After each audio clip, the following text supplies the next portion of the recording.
Hello दोस्तों, कैसे हैं आप लोग। मैं उम्मीद करता हूं कि दोस्तों आप लोग अच्छे होंगे और आपकी तैयारी भी अच्छी चल रही होगी।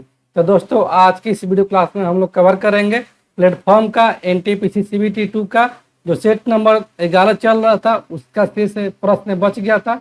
तो उसी को आज की इस वीडियो क्लास में हम लोग कवर करेंगे। और दोस्तों आपने अभी तक सेट नंबर 11 को नहीं देखा है तो दोस्तों सेट नंबर 11 का जो लिंक है वो इस वीडियो के अंत में दे दिया जाएगा स्क्रीन पर। वहां से आप लोग सेट नंबर 11 को देख सकते हैं। तो चलिए दोस्तों आज की इस वीडियो क्लास को हम लोग स्टार्ट करते हैं बिना कुछ देरी किए। तो आज का हमारा पहला प्रश्न है,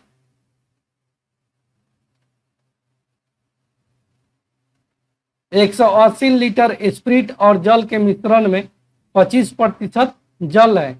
जल का प्रतिशत 40% करने के लिए इसमें कितना जल और डालने की आवश्यकता होगी।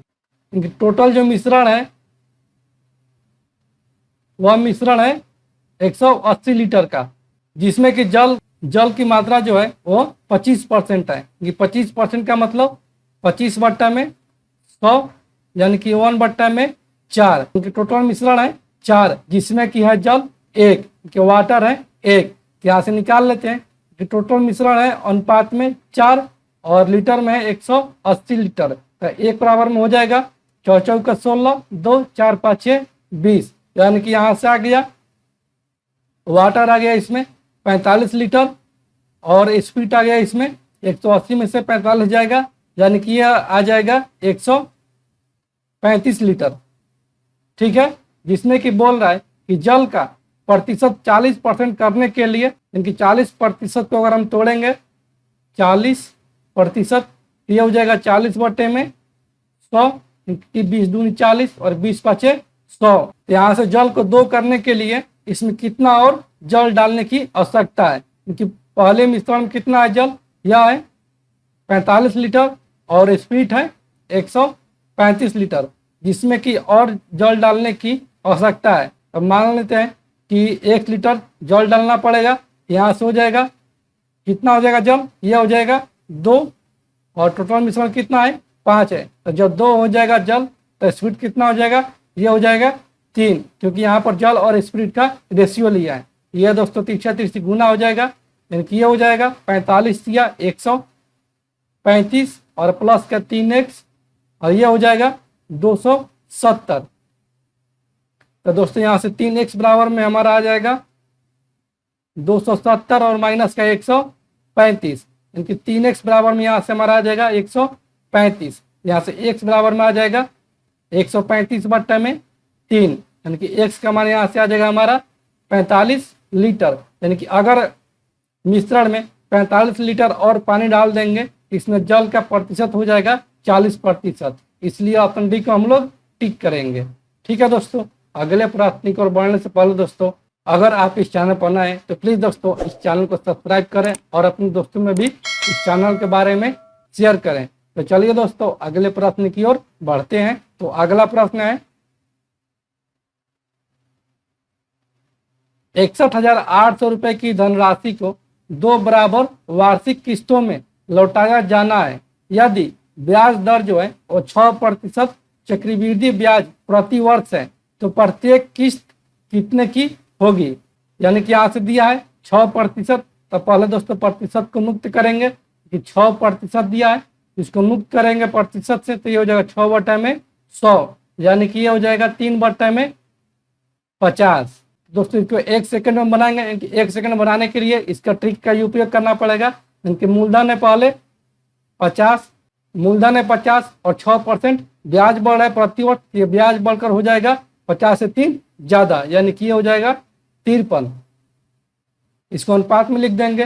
ये दोस्तों कितने वर्ष के लिए आपको बोला है, 2 बराबर वार्षिक किस्तों में। तो दोस्तों इन दोनों को पहले स्क्वायर कर लेंगे, इनकी 50 का स्क्वायर ये हो जाएगा 2500 और 53 का स्क्वायर ये हो जाएगा 2809। तो दोस्तों यहाँ से बोला है प्रत्येक किस्त जो है वह बराबर है, तो बराबर किस्त करेंगे। इनकी पहला है 2809, तो इसको भी 2809 करना पड़ेगा, क्योंकि इधर गुना करना पड़ेगा 53 से। तो दोस्तों ये 53 से गुना इधर होगा, ये अनुपात में भी इधर से 53 में गुना हो जाएगा ऑटोमेटिक। ये हो जाएगा 50 गुने 53, यानी कि इसको गुना करेंगे, 53 को 50 ले तो ये हो जाएगा 0, इनकी 5 15 और 5 25 और 1 26, इनकी ये हो जाएगा 2650। ये हो गया 2650।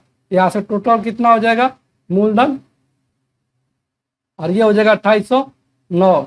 ये दूसरे वर्ष का भी किस्त हो गया। यहाँ से टोटल हमारा आ जाएगा मूलधन 50 6 5 11 और ये 2 2 4 और 1 5। 51 से 50 का मान दिया है यहाँ से 61,800 रुपया। यहाँ से कर देंगे 5150 बराबर में 61,800 रुपया, तो एक बराबर में हो जाएगा 61,800 और बटे में हो जाएगा 5150। तो ये दोस्तों कट जाएगा 12 बार में। एक का माना गया 12। यहाँ से बोला है कि प्रत्येक किस्त कितने की होगी, तो प्रत्येक किस्त कितना के है 2809 रुपया के हैं। यहाँ से 2809 बराबर में हो जाएगा 12 गुने में 2809। ये दोस्तों गुना कर हो जाएगा 33,708 रुपया। इसलिए ऑप्शन डी को हम लोग टिक करेंगे। ठीक है दोस्तों, अगले प्रश्न की ओर बढ़ते हैं। अगला प्रश्न है, दो समतुल्य राशियों को एक ही समय पर क्रमशः 6% और 5% की साधारण ब्याज की दर से दिया जाना है। पहली राशि जो है और दूसरी राशि से 2 वर्ष पहले चुका दी गई और प्रत्येक मामले में राशि जो है वो 4800 रुपया है। तो प्रत्येक राशि रुपया में कितनी है? यहाँ से दिया है प्रत्येक मामले में राशि, क्योंकि ये दिया है मिश्र धन की अमाउंट दिया है 4800 रुपया। और दोस्तों हम जानते हैं कि चक्रवृद्धि ब्याज बराबर में होता है मिश्र धन माइनस मूलधन, यानी कि ऐसा ही बराबर यहाँ से हम देखेंगे तो ये हो जाएगा PRT बट्टे में 100। यहाँ से दिया है दो समतुल्य राशियां जो है वो एक ही समय पर 6% और 5% की दर से दिया जाता है, जो कि पहली राशि जो है और दूसरी राशि से 2 वर्ष पहले चुका दी जाती है। यानी कि यहाँ से मान लेते हैं कि P बराबर में X गुने में R कितना है पहले का 6% और T कितना है ये 2 वर्ष पहले चुका दी जाती है दूसरी राशि की अपेक्षा। बट्टे में हो जाएगा 100 और बराबर में हो जाएगा X इंटू का 5 और इंटू का T और बट्टे में हो जाएगा 100। ये X ले X कैंसिल आउट, ये 100 से 100 कैंसिल आउट, यानी कि यहाँ से हमारा आ जाएगा 6T माइनस का 12 और बराबर में 5T। यहाँ से 6T माइनस का 5T बराबर में 12, यानी कि T बराबर यहाँ से हमारा आ गया 12। तो दोस्तों यहाँ पर देखते हैं पहला कितना है 6%, यानी कि P हो जाएगा X इंटू R हो जाएगा 6 और T कितना निकाल दिए हैं 12 और कितना है ये 2 वर्ष पहले हो जा रहा है T माइनस 2, यानी कि 12 में से 2 जाएगा 10 और बटे में हो जाएगा 100 बराबर में हो जाएगा मिश्र धन, यानी कि 4800 और माइनस का हो जाएगा P यानी कि X। तो ये हो जाएगा 1 0 से 1 0 कैंसिल आउट, यानी कि ये हो जाएगा 6X बराबर में ये 4800 इंटू का हो जाएगा 10 और माइनस का हो जाएगा 10X। तो 10X को इधर लेकर जाएंगे तो ये हो जाएगा प्लस का 10X, यानी कि हो जाएगा 16X बराबर में 48 पर 3 ठो 0 हो जाएगा। यहाँ से X का मान हो जाएगा 16 तिया 48, इनकी मूलधन जो आ गया यहाँ से हमारा 3000 हो गया। इसलिए ऑप्शन सी को हम लोग टिक करेंगे। ठीक है दोस्तों, अगले प्रश्न की ओर बढ़ते हैं। अगला प्रश्न है, एक बिस्तर का अंकित मूल्य जो है वो 9575 रुपया है। एक दुकानदार उसके अंकित मूल्य पर 12% की छूट देने के बावजूद भी उसको 10% का लाभ अर्जित करता है। तो बिस्तर के अंकित मूल्य और लागत मूल्य में अंतर कितना रुपया है? यहाँ से दिया है बिस्तर का अंकित मूल्य, इनकी मार्केट प्राइस जो दिया है वो दिया है 9575 रुपया, और उसको अंकित मूल्य पर छूट देने के 12% की छूट देने के बावजूद भी उसको 10% का लाभ होता है। यानी कि MP का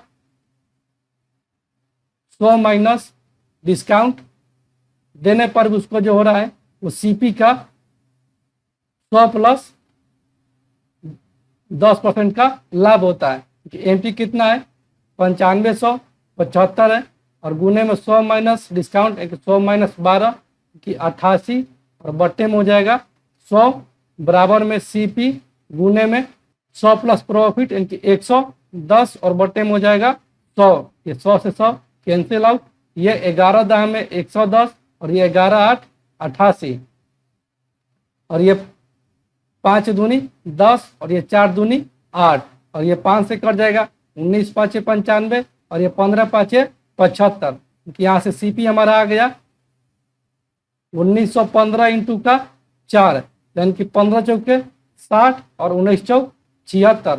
ये 7660 रुपया आ गया हमारा सीपी आ गया। और एमपी कितना है 9575 रुपया है। तो यही बोल रहा है कि अंकित मूल्य और लागत मूल्य में अंतर कितना है। इसका अंतर निकाल लेंगे यानी कि एमपी और माइनस सीपी का अंतर हो जाएगा 9575 और माइनस का 7660। ये दोस्तों हो जाएगा 75 में से 60 जाएगा यानी कि 15 और 95 में से 76 जाएगा, ये हो जाएगा 19 यानी कि 1915 रुपया इन दोनों का अंतर आ गया। इसलिए ऑप्शन ए को हम लोग टिक करेंगे। ठीक है दोस्तों, अगले प्रश्न की ओर बढ़ते हैं। अगला प्रश्न है, अनु ने 2150 रुपए की 2 वस्तुएं खरीदी, उसने एक वस्तु पर 8% की हानि पर बेची। यदि उसने कुल लेन देन पर 1230 रुपए का लाभ हासिल किया और पहली वस्तु के विक्रय मूल्य की तुलना में दूसरी वस्तु का विक्रय मूल्य जो है वो x रुपया अधिक है, तो x का मूल्य क्या है। यानी कि यहाँ से दिया है कि एक वस्तु पर उसको 8% की हानि होती है, यानी कि लॉस दिया है, लॉस प्रतिशत बराबर में 8%। इसको प्रतिशत से मुक्त करेंगे, ये हो जाएगा 8/100, यानी कि ये हो जाएगा 4 दूनी 8 और ये 25 चौके 100। यानी कि उसका अगर सीपी 25 होगा तो उसका एसपी कितना हो जाएगा, वो 2 रुपये की हानि होकर ये हो जाएगा 23 रुपया। और प्रश्न में दिया है कि 2150 रुपए की 2 वस्तुएं खरीदेंगे, प्रत्येक को 150 रुपए की। यहाँ से 25 का मान दिया है 2150, यानी कि 25 बराबर में दिया है 2150, तो 1 बराबर में हो जाएगा 2150 बट्टा में 25, ये 5 25 और ये 5 के 20 और ये 25 15 और ये कट जाएगा 5 8 40, 3 5 6 के 30। एक का मान यहाँ से आ गया 86, इनकी सीपी यहाँ से आ जाएगा 2150 और एसपी आ जाएगा इसका 23 गुने 86। यहाँ से अगर 23 गुने 86 करते हैं ये हो जाएगा 76, 18 हासिल 1, 6 दूनी 12 और 8 के 24, ये हो जाएगा 36 और 1 37 के साथ हासिल 3, 8 दूनी 16 और 3 19, 1978 जो हो जाएगा इसका एसपी हो जाएगा। ये बोल रहा है कि पहली वस्तु के विक्रय मूल्य की तुलना में दूसरी वस्तु का विक्रय मूल्य जो है वो 100 रुपया अधिक है और ये टोटल पे कितना लाभ कमा रहा है, ये कमा रहा है 1230 रुपया। लाभ बराबर में होता है विक्रय मूल्य माइनस क्रय मूल्य, यानी कि एसपी माइनस सीपी होता है प्रॉफिट बराबर में। यहाँ से टोटल एसपी कितना हो जाएगा, टोटल एसपी हो जाएगा 1978 और प्लस का हो जाएगा दूसरे वस्तु का विक्रय मूल्य जो है वो पहले वस्तु के विक्रय मूल्य से 100 रुपया अधिक है, यानी कि 1978 और प्लस का हो जाएगा x और माइनस का हो जाएगा टोटल सीपी, क्योंकि एक वस्तु का क्रय मूल्य है 2150, तो 2 वस्तु का क्रय मूल्य हो जाएगा, यह हो जाएगा 21 दूनी 42 और 1 4300, यानी कि यह हो जाएगा 4300। और यही पूरे लेन देन में इसको लाभ हो रहा है 1230 रुपया का। यहाँ से हो जाएगा 1978 और 1978, यानी कि 8 8 16 के 6 हासिल 1, 7 7 14 और 1 15 के 5 हासिल 1, 19 दूनी 38 और 1 39, 3956 प्लस का x और माइनस का 4300 बराबर में है 1230। यहाँ से x बराबर में हो जाएगा 1230 और प्लस का 4300 और माइनस का हो जाएगा 3956। यहाँ से x का मान आ जाएगा दोस्तों, यानी कि ये हो जाएगा 0, यानी कि 10 में 6 जाएगा 4 और ये 9 में से 5 जाएगा 4 और ये 2, यानी कि 12 में से 9 जाएगा 3, यानी कि 344 और 1230 प्लस 344, यानी कि x का मान यहाँ से हमारा आ जाएगा ये 4 और 3 और 4 7 और 12 3 15 की 1574 रुपया। उसका जो हो जाएगा x का मूल्य वो 1574 रुपया हो जाएगा। इसलिए ऑप्शन बी को हम लोग टिक करेंगे। ठीक है दोस्तों, अगले प्रश्न की ओर बढ़ते हैं। अगला प्रश्न है, एक स्टीमर धारा की दिशा में जाता है, दो बंदरगाहों के बीच की दूरी को वह 4 घंटे में तय करता है, जबकि वह इसी दूरी को धारा के प्रतिकूल दिशा में 5 घंटे में तय करता है। यदि धारा की गति जो है वो 2 किलोमीटर प्रति घंटा है, तो स्थिर जल में किलोमीटर प्रति घंटे में स्टीमर की गति क्या है? क्योंकि यहाँ से धारा की गति दिया है, क्योंकि y बराबर में दिया है 2 किलोमीटर प्रति घंटा, और धारा की दिशा में, कि धारा की दिशा में हो जाएगा स्टीमर की चाल प्लस में धारा की चाल, यानी कि x प्लस का 2, ये हो जाएगा बंदरगाहों के बीच की दूरी, यानी कि मान लेते हैं कि बंदरगाहों के बीच की दूरी जो है वो d है, कि यही डिस्टेंस दूरी तय करने में इसको लग रहा है 4 घंटे। और दूसरे में बोल रहा है धारा के प्रतिकूल, यानी कि स्टीमर की चाल और माइनस का हो जाएगा धारा की चाल, और इसी दूरी को यानी कि यही डी को तय करने में इसको लग रहा है 5 घंटे का।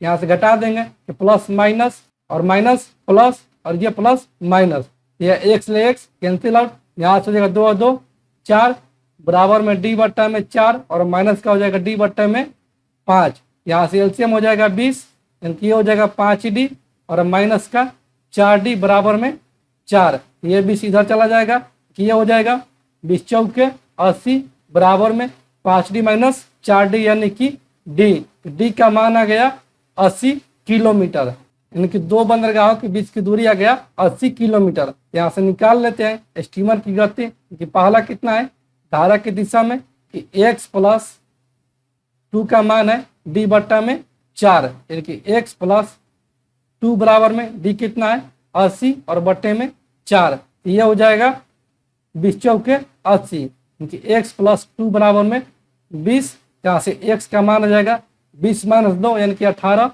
किलोमीटर प्रति घंटा जो है यह स्टीमर की गति है, इसलिए ऑप्शन बी को हम लोग टिक करेंगे। ठीक है दोस्तों, अगले प्रश्न की ओर बढ़ते हैं। अगला प्रश्न है, एक व्यक्ति को 8 घंटे में 160 किलोमीटर की दूरी तय करनी है। यदि वह आधी दूरी यानी कि 80 किलोमीटर को वह 3/4 समय में, यानी कि 8 का 3/4 समय में तय कर लेता है, तो शेष दूरी को तय करने के लिए उसकी गति क्या होनी चाहिए किलोमीटर प्रति घंटा में? यानी कि टोटल टाइम दिया है 8 घंटा और टोटल डिस्टेंस दिया है 160 किलोमीटर, जिसमें कि बोल रहा है कि वो आधी दूरी यानी कि 80 किलोमीटर तय कर रहा है और 3/4 समय में, क्योंकि 8 का 3/4 अगर निकालेंगे ये हो जाएगा 8 का 3/4, 4 दूनी 8, यानी कि वो तय कर रहा है 80 किलोमीटर और 6 घंटा में। तब उसके पास शेष समय कितना बच गया? शेष समय बच गया 8 घंटा में टोटल तय कर रहा है और 6 घंटा तय कर चुका है। अब उसके पास समय बच गया है 2 घंटा, क्योंकि 2 घंटा उसके पास समय बच गया है, और दूरी कितना बच गया है? वो बच गया है 80 किलोमीटर। यही बोल रहा है कि शेष दूरी को शेष समय में तय करने के लिए गति क्या होनी चाहिए। तो दोस्तों हम जानते हैं कि चाल बराबर में होता है दूरी बट्टा में समय, यहाँ से चाल बराबर में हो जाएगा दूरी तय करना है 80 किलोमीटर और टाइम कितना है 2 घंटा है, यहाँ से आ जाएगा उसका चाल 40 किलोमीटर प्रति घंटा, शेष दूरी को शेष समय में वो 40 किलोमीटर प्रति घंटा की गति से तय करेगा, इसलिए ऑप्शन सी को हम लोग टिक करेंगे। ठीक है दोस्तों, अगले प्रश्न की ओर बढ़ते हैं। अगला प्रश्न है, एक किसी काम को 15 दिनों में करता है, उसने 3 दिन वह काम किया, उसके बाद उस काम में बी भी लग गया, कुल मिलाकर उस काम को करने में 11 दिन लगे, तो कितने दिनों में बी अकेले उस काम को कर सकता है? यानी कि ए काम कर रहा है 15 दिन में, लेकिन वह 3 दिन काम किया, उसके बाद बी काम में जुट गया, यानी कि ए काम कर रहा है तो 15 दिन में, लेकिन 3 दिन पहले कर देता है। ये काम कितना कर देता है? ये काम कर देता है 1/5 काम, तो शेष काम कितना बच गया? क्योंकि शेष काम बच गया वो 1 - 1/5, यानी कि 4/5 काम शेष बच गया, और वही शेष काम को ए और बी दोनों मिलकर कर रहे हैं, जिसमें कि टोटल काम हो रहा है 11 दिन में, यानी कि ए जो कर रहा है वो 3 दिन पहले कर चुका होता है। तो अब कितना शेष दिन बच गया? अब बच गया 8 दिन, यानी कि 4/5 काम हो रहा है ये दोनों कर रहे हैं 4/5 काम 8 दिन में। तो एक काम कितना दिन में करेंगे, ये करेंगे 8 गुने में 5/4, इनकी ये करेंगे 4 दूनी 8, इनकी ये टोटल काम करेंगे ए प्लस बी मिलकर, ये करेंगे 10 दिन में। इनकी यहाँ से हमारा आ गया ए का मान 15 दिन और ए प्लस बी का मान आ गया 10 दिन। यहाँ से टोटल कार्य निकाल देंगे। टोटल कार्य हो जाएगा 30 यूनिट, ए की क्षमता आ जाएगा 2 और ए प्लस बी की क्षमता आ जाएगा 3, जिसमें कि ए कर रहा है 2 तो बी कितना करेगा 1 करेगा। और यही बोल रहा है कि कितने दिनों में बी अकेले उस काम को कर सकता है, यानी कि 1 दिन में कर रहा है बी 1 यूनिट और करना कितना है 30 यूनिट, यानी कि बी करेगा अकेले उस काम को 30 दिन में। इसलिए ऑप्शन सी को हम लोग टिक करेंगे। ठीक है दोस्तों, अगले प्रश्न की ओर बढ़ते हैं। अगला प्रश्न है 6 पुरुष और 8 महिलाएं किसी काम को 10 दिनों में करते हैं, जबकि 26 पुरुष एवं 48 महिलाएं उसी काम को 2 दिनों में कर लेते हैं। यदि उस काम को करने के लिए 15 पुरुष एवं 20 महिलाएं लगे तो वह कितने दिनों में पूरा हो जाएगा। क्योंकि पहले का अनुसार दिया है 6 मैन और 8 महिलाएं मिलकर यह काम को 10 दिनों में करते हैं, जबकि 26 मैन और 48 वोमेन मिलकर ये काम को 2 दिनों में करते हैं। ये दोस्तों कट जाएगा 2 5 10, यानी कि ये हो जाएगा 6 5 30 मैन और प्लस का 8 5 40 वोमेन, बराबर में हो जाएगा 26 मैन और प्लस का 48 वोमेन। तो दोस्तों मैन को एक तरफ लेकर आएंगे और वोमेन को एक तरफ लेकर जाएंगे। यहाँ से हो जाएगा 30 मैन माइनस का 26 मैन और बराबर में हो जाएगा 48 वोमेन और माइनस का 40 वोमेन। यहाँ से मैन हो जाएगा 4 मैन बराबर में 8 वोमेन, यानी कि ये कर जाएगा 2 बार में। यहाँ से हमारा आ गया मैन और वोमेन की क्षमता आ गया 2/1। यहाँ से बोल रहा है कि 15 पुरुष एवं 20 महिलाएं लगे तो वह कितने दिनों में पूरा हो जाएगा। कि पहले में कितना लग रहा है, पहले में लग रहे हैं 6 मैन और 8 वोमेन, यानी कि 6 मैन और 8 वोमेन पहले लग रहे हैं। ये काम कर रहे हैं 10 दिन में और बोल रहा है कि 15 मैन और 20 वोमेन इस काम में लग जाएंगे तो यह काम कितने दिन में समाप्त हो जाएगा, यानी कि 1 दिन में समाप्त हो जाएगा। तो मैन की क्षमता कितना है 2 है, यहाँ से हो जाएगा 6 दूनी 12 और प्लस का हो जाएगा 8 गुने में 1 और गुने में हो जाएगा 10 बराबर में 15 दूनी 30 और प्लस का 20 और इंटू का हो जाएगा x, ये हो जाएगा 12 8 20, 20 गुने 10 यानी कि 200 बराबर में हो जाएगा 30 20 50 गुने में x, ये 0 से 0 कैंसिल आउट और ये 5 के 20, क्योंकि x का मान आ गया यहाँ से 4 दिन, यानी कि 15 पुरुष एवं 20 महिलाएं इस काम में लगेंगे तो वह 4 दिन में कार्य को समाप्त कर देंगे। इसलिए ऑप्शन सी को हम लोग टिक करेंगे। ठीक है दोस्तों, अगले प्रश्न की ओर बढ़ते हैं। अगला प्रश्न है 20 लड़कों एवं 1 लड़कियों की औसत उम्र जो है वह 11.6 वर्ष है। लड़कों का औसत उम्र जो है वह 11 वर्ष है और लड़कियों का औसत उम्र जो है वह 12 वर्ष है। तो लड़कों और लड़कियों की संख्या का अनुपात ज्ञात कीजिए। तो यहाँ से दिया है लड़कों की औसत उम्र यानी कि 20,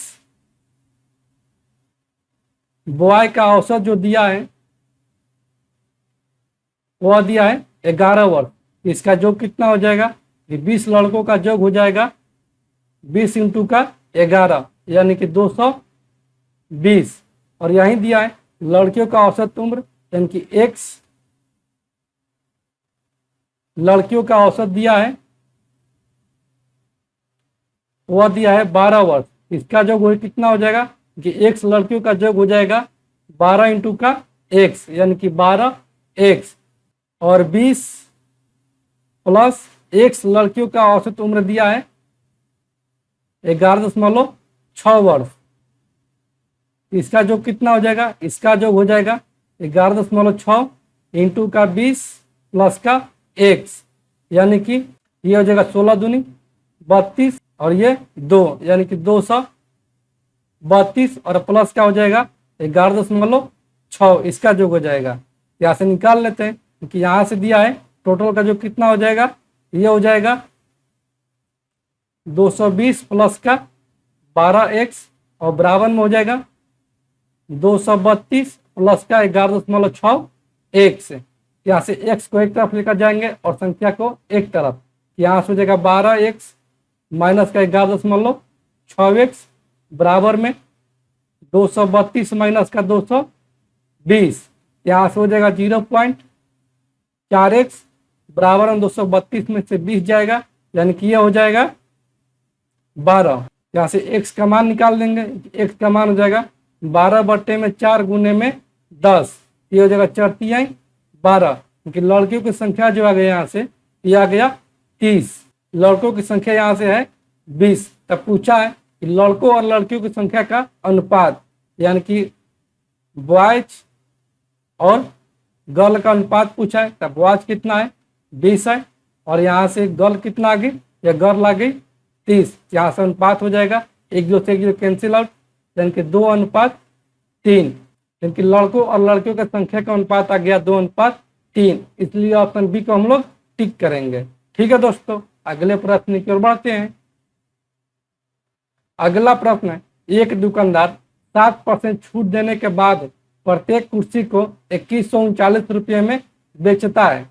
अगर वह कोई छूट नहीं देता तो उसे क्रय मूल्य पर 15% का लाभ प्राप्त होता है। तो प्रत्येक कुर्सी का क्रय मूल्य क्या है, यानी कि यहाँ से दिया है 7% छूट, यानी कि डिस्काउंट दिया है 7%, इसको प्रतिशत से मुक्त करेंगे, ये हो जाएगा 7/100। कोई वस्तु 100 में खरीदता है और वो 7 की छूट देकर वो 2139 रुपये में बेचता है, यानी कि हमारे अनुसार बेच रहा है वो 93 रुपया में और प्रश्न के अनुसार बेच रहा है 2139 रुपया में। यहाँ से एक का मान हो जाएगा 2139/93, यहाँ से कट जाएगा दोस्तों 23 बार में, यानी कि यहाँ से एक का मान आ गया 23। जब एक का मान आ गया 23, यहाँ से कितना हो जाएगा मार्केट प्राइस, मार्केट प्राइस हो जाएगा 100, यानी कि 100 पर इसके निकालेंगे तो ये हो जाएगा 23 गुने में 100, यानी कि यहाँ से हमारा आ गया MP आ गया 2300। ठीक है, और उसके बाद बोल रहा है कि अगर वह कोई छूट नहीं देता है, यानी कि इसको 2300 रुपये में ही बेच देता है, क्योंकि यहाँ से इसका SP आ जाएगा 2300। जब कोई छूट नहीं देता है तो उसे क्रय मूल्य पर 15% का लाभ होता है। तो प्रत्येक कुर्सी का क्रय मूल्य क्या है, यानी कि यहाँ से क्रय मूल्य निकाल लेंगे, क्रय मूल्य बराबर में हो जाएगा CP गुने में हो जाएगा 100 और बटे में कितना % का लाभ प्राप्त हो रहा है, उसको प्राप्त हो रहा है क्रय मूल्य पर 15% का, यानी कि 115। यह दोस्तों कट जाएगा 20 बार में, CP का मान यहाँ से आ गया 20 गुने में 100, यानी कि उसका CP हो जाएगा 2000 रुपया, इसलिए ऑप्शन सी को हम लोग टिक करेंगे। ठीक है दोस्तों, अगले प्रश्न की ओर बढ़ते हैं। अगला प्रश्न है, निम्नलिखित संख्या श्रृंखला में एक गलत संख्या दी गई है, तो उस गलत संख्या को ज्ञात कीजिए। कि यहाँ से संख्या दिया है 11, 18, 29, 42, 59, 80 और 101। यहाँ से देखते हैं इसका अंतर है 7 का, फिर इसका अंतर है 29 में से 18 जाएगा, 9 में से 8 जाएगा 1 और 2 में से 1 जाएगा 1। फिर यहाँ से इसका अंतर देखते हैं, इसका अंतर है 12 में से 9 जाएगा 3 और 3 में से 2 जाएगा 1। फिर इसका अंतर देखते हैं, इसका अंतर है 9 में से 2 जाएगा 7 और 5 में से 4 जाएगा 1। फिर इसका अंतर देखते हैं, इसका अंतर है 10 में से 9 जाएगा 1 और 7 में से 5 जाएगा 2। फिर इसका अंतर देखते हैं तो ये हो जा रहा है 1 में से 0 जाएगा, इनकी 0 और 10 में से 8 जाएगा 2, यानी कि यहाँ से इसका अंतर है 7, 4, 11 और इसका अंतर है 2। फिर इसका अंतर है 4 और इसका अंतर है 4 और इसका अंतर है 1, यानी कि यहाँ से इसका सीरीज चल रहा है, 4 है उसके बाद 2 है फिर 4 है और फिर 2 है, यानी कि इसका अंतर अगर यहाँ पर 2 होता तो ये इसका मान सही हो जाता है। तो इसका 2 का अंतर करते हैं, 17 और ये 2 19। इनकी अगर यहाँ पर इसका अंतर 19 होता, यानी यहाँ पर अगर 19 होता, यहाँ से अगर 19 कर देंगे तो कितना हो जाएगा, ये 19 और 59, 9 9 18 और 5 1 6 और 1 7, इनकी ये अगर 78 हो जाता है और इसका अंतर 19 रहता है। तो आप देखते हैं इसका अंतर कि 11 में से 8 जाएगा, ये हो जाएगा 3 और ये 9 में से 7 जाएगा 2, इनकी 19 हो गया और ये 23 हो गया। इनकी यहाँ से इसका अंतर हो जाता 4, इनकी ये एक चीज में बैठ जाता है। इनकी गलत संख्या कौन सी है, गलत संख्या जो है वो है 80, इसलिए ऑप्शन डी को हम लोग टिक करेंगे। ठीक है दोस्तों, अगले प्रश्न की ओर बढ़ते हैं। अगला प्रश्न, दी गई आकृति में ओपी बराबर में पीक्यू है और इसका मान दिया है 14 सेंटीमीटर तथा ओपी पर अर्धवृत्त बनाया गया है, पीक्यू और ओक्यू व्यास के रूप में है, तब छायांकित भाग का परिमाप कितना होगा। यानी कि यहाँ से दिया है ओपी का मान दिया है 14, ये टोटल दिया है 14, यहाँ से इसका अर्धवृत्त का एक तो केंद्र हो जाएगा, इसका त्रिज्या हो जाएगा 7 7 और फिर पीक्यू बराबर में दिया है 14, यानी कि यहाँ से यहाँ तक की दूरी दिया है 14, ये कितना हो जाता है त्रिज्या, ये पीक्यू अर्धवृत्त का त्रिज्या हो जाता 7 और 7 हो जाता है। ठीक है, और ये पूरे अर्धवृत्त का कितना व्यास हो जाएगा, पूरे अर्धवृत्त का व्यास हो जाएगा, यहां से ये पूरे अर्धवृत्त का व्यास हो जाएगा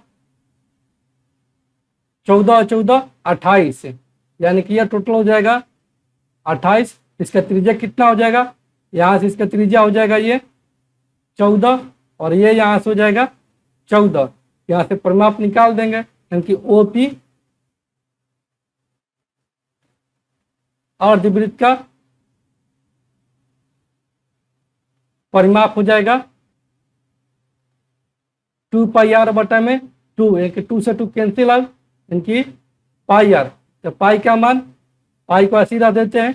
और ओपी अर्धवृत्त का कितना है त्रिज्या, ओपी अर्धवृत्त का त्रिज्या है 7, यानी कि ये हो जाएगा गुने का 7, यानी कि यहाँ से ओपी अर्धवृत्त का परिमाप आ गया 7 पाई। ठीक उसी प्रकार पी क्यू अर्धवृत्त का परिमाप हो जाएगा इसका पाई आर, यानी कि पाई और गुने में पी क्यू अर्धवृत्त का त्रिज्या कितना है, इसका है 7, यानी कि गुने का 7, इसका भी आ जाएगा 7 पाई। अब चलते हैं ओ क्यू में, यानी कि ओ क्यू अर्धवृत्त का परिमाप कितना हो जाएगा, इसका हो जाएगा पाई आर, तो ओ क्यू का त्रिज्या कितना है, ओ क्यू का त्रिज्या है 14, यानी कि पाई इंटू का हो जाएगा 14, यहाँ से हो जाएगा ये 14 पाई। तब बोला छायांकित भाग का परिमाप कितना होगा, यहाँ से निकाल लेंगे, इनकी छायांकित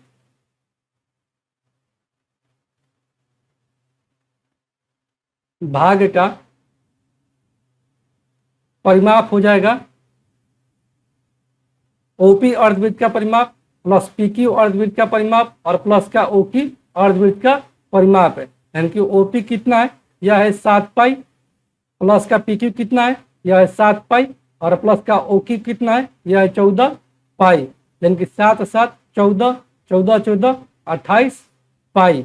जैसे पाई को मान भर देंगे, यानी कि 28 गुने में 22 बटा में 7, ये कर देगा 7 चौक 28, यानी कि छायांकित भाग का परिमाप आ जाएगा 22 चौक 88 सेंटीमीटर। इसलिए ऑप्शन ए को हम लोग टिक करेंगे।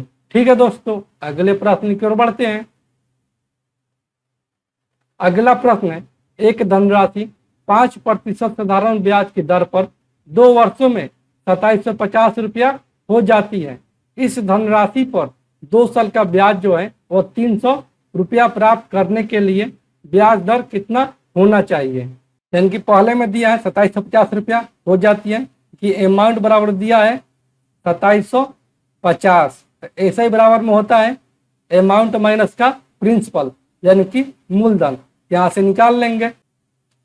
एसआई बराबर में पी आर टी बटे में 100, एसआई का मान कितना है, ए माइनस पी, यानी कि 2700 50 माइनस का P बराबर में P, R कितना है 5 और T कितना है 2/100 कि 5 दूनी 10, ये 10 दाएं का 100, ये हो जाएगा 27 500 माइनस का 10P, ये 10 इधर गुना हो जाएगा और बराबर में हो जाएगा P, यानी कि 27,500 बराबर में हो जाएगा P प्लस का 10P, क्योंकि 27,500 बराबर में हो जाएगा 10P और P यानी कि 11P। यहाँ से P का मान आ जाएगा 11 दूनी 22, 5 11 5 55, यानी कि P का मान यहाँ से आ गया 2500 रुपया। तब बोल रहा है कि 300 रुपया प्राप्त करने के लिए 2 साल का कितना ब्याज दर होना चाहिए। यहाँ से निकाल देंगे, यानी कि 2 साल का ब्याज 300 रुपया है, क्योंकि साधारण ब्याज है 300 रुपया, और P कितना यहाँ से आ गया 2500 गुने R, और T कितना है 2 साल है, और बटे में हो जाएगा 100, ये 2 जीरो से 2 जीरो कैंसिल आउट, और ये हो जाएगा 25 छक्का 150, यानी 25 बारह यहाँ 300, और ये 2 छक्के 12, यानी कि R बराबर यहाँ से हमारा गया 6%।